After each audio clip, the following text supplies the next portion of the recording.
বিগত ৩ বছরে হাওড়াতে পড়া সবচেয়ে বেশি ঠান্ডা আমার এবার মনে হয়েছে। হ্যালো, আমি লাবণী। আমার ছোট্ট একটা ভিডিওতে তোমাদের সকলকে ওয়েলকাম।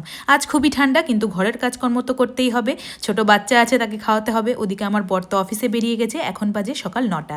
প্রথমেই রান্নাঘরে গিয়ে রান্নাঘরের সমস্ত এলোমেলো জিনিসগুলো ঠিক করে ভালো করে পরিষ্কার করে মুছে নিচ্ছি। জানো তো, সকাল থেকে সারাদিন ব্যস্ত থাকার পর রাত্রিবেলা ঘুমানোর আগে আমার আর কিচ্ছু করতে ভালো লাগে না। তাই সকালবেলা উঠেই রান্নাঘরের এদিক ওদিক ছড়িয়ে থাকা জিনিসপত্রগুলো গুছিয়ে ঠিক করি।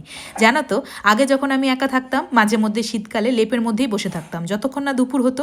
খেতে ইচ্ছা করলে খেতাম, না ইচ্ছা করলে খেতাম না। রান্নার ভয়ে কখনো কখনো ঘরে যা যা আছে সেটা দিয়ে মুড়ি মাখিয়ে খেয়ে অনেক দুপুর আমি কাটিয়েছি। কিন্তু এখন তো আমি সুপার অ্যাক্টিভ হয়ে গেছি, সে ঠান্ডা হোক অথবা গরম। কিন্তু বিশ্বাস করো, এই কনকনে ঠান্ডাও আমার চলবে, কিন্তু সেই বৈশাখ জ্যৈষ্ঠ মাসের ঝলসানো গরম আমি একদম সহ্য করতে পারি না। অতিরিক্ত কোনোটাই ভালো লাগে না, সেটা গরম হোক অথবা ঠান্ডা। তবে শরৎকাল তো আর সবসময় থাকে না। তবে যদি আমায় কেউ বলে কোনটা চয়েস করবে, খুব বেশি গরম না খুব ঠান্ডা, তাহলে আমি বাধ্য হয়ে হলেও এই ঠান্ডাটাকেই চয়েস করব। আর তোমাদেরটা বলো। রান্নাঘরে এসে জায়গাটা গুছিয়ে ফাঁকা করে প্রথমে ভেজা কাপড় দিয়ে ভালো করে মুছে নিয়ে এবার শুকনো কাপড় দিয়ে মুছে শুকনো করে নিয়েছি। এবার রান্নাঘরের গ্যাস জ্বালিয়ে প্রথম কাজটাই হলো আমার দুধ গরম করা।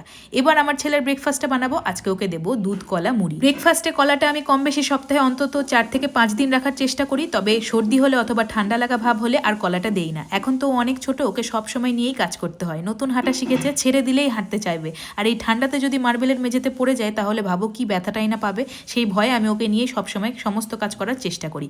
আর ও যখন হাঁটে তখন ওর পিছন পিছন পাহারা দিই। সকালবেলা বড় অফিসে বেরোনোর পর বাচ্চার ব্রেকফাস্ট বানিয়ে ওকে খাওয়ানো অবধি আমার এতটাই লেট হয়ে যায় যে আমার ব্রেকফাস্টের টাইমটা অনেকটা পিছিয়ে যায়। তাই বাধ্য হয়ে দুপুরের খাবারটাও একটু পিছিয়ে করতে হয়। আর কখনো কখনো আমার খুব খিদে না পেলে ব্রেকফাস্টে খুব হালকা কিছু খেয়েই চালিয়ে দিই। ধরে নাও কলা অথবা শুধু ডিম সেদ্ধ। তবে এই শীতে আমার কফি সেরকম খাওয়াই হয়। চা বলতে সকালে আমার গ্রিন টি আর সন্ধ্যেবেলার 1 কাপ দুধ চাই খাওয়া হয়। তবে এবার না, কফিটা খেতে হবে, কারণ শীতকালে একমাত্র কফি মানায়। আর ব্ল্যাক কফিটা কেমন যেন খেতেই পারি না। কফি মানে আমার কাছে হবে দুধ দিয়ে গাঢ় করে, দুধটা গরম করে তার মধ্যে কফি দিয়ে সাথে মিষ্টি, সেটা মধুও হতে পারে, দিয়ে মিশিয়ে আমি সেই কফিটা খেতে খুব ভালোবাসি। তবে আমি বরাবরই চায়ের থেকে কফিটা খেতেই বেশি ভালোবাসি। তবে ইদানিং জানো তো, সন্ধ্যাবেলা করে দুধ চা খেয়ে খেয়ে আমার দুধ চা খাওয়ার একটা নেশা হয়ে গেছে। তবে অবশ্যই আমি দুধ চাটা চিনি ছাড়া খাই। আবার একদম মিষ্টি না দিলে দুধ চা আমি খেতেই পারি না, তাই সেটাতে সুগার ফ্রি দিয়ে খাই, কখনো আবার মধু। আর গ্রিন টিটা আমি শুধুই খেতে পারি, কারণ জানি গ্রিন টিটা এতটাই তেতো হয়, তাকে মিষ্টি দিয়ে আর ভালো বানাতেই পারবো না।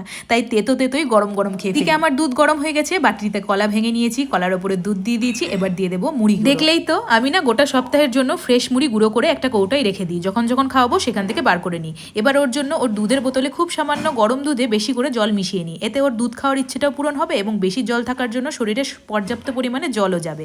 একে তো আমার বাচ্চা জল খুবই কম খায়, তার মধ্যে যা ঠান্ডা পড়েছে, আর আমরা বড় মানুষ হয়েই তো জল খাচ্ছি না, ওকে আবার কি দোষ দেবো। এবার ওকে গিয়ে খাবারটা খাইয়ে দিলাম। সকাল সকাল যুদ্ধ করে পুরোটা খাবার খাওয়ানোর পর আমার এমনিতেই গরম লেগে যায়। এবার চললাম আমার নিজের ব্রেকফাস্ট বানাতে। আজকে আমার ব্রেকফাস্টে বানাচ্ছি ডিম দিয়ে পাস্তা। খাবারটা তো এখনো গরম আছে, ওদিকে চাও খাওয়া হয়নি, তাই পাস্তাটা বানাতে বানাতে সাইডে গ্রিন টিটাও তৈরি করে নিলাম। প্রথমে চাটা খাবো, তারপরে এসে খাবারটা খাবো। তারপর আমার বাচ্চাকে স্নান, তারপর ঘুম পাড়ানো, প্রচুর কাজ বাকি। আজকের ব্লগটা এখানেই শেষ করছি। দেখা হচ্ছে খুব তাড়াতাড়ি। ততক্ষণের জন্য সকলে ভালো থেকো এবং ভিডিও ভালো লাগলে লাইক, কমেন্ট, শেয়ার করতে ভুলো না কিন্তু।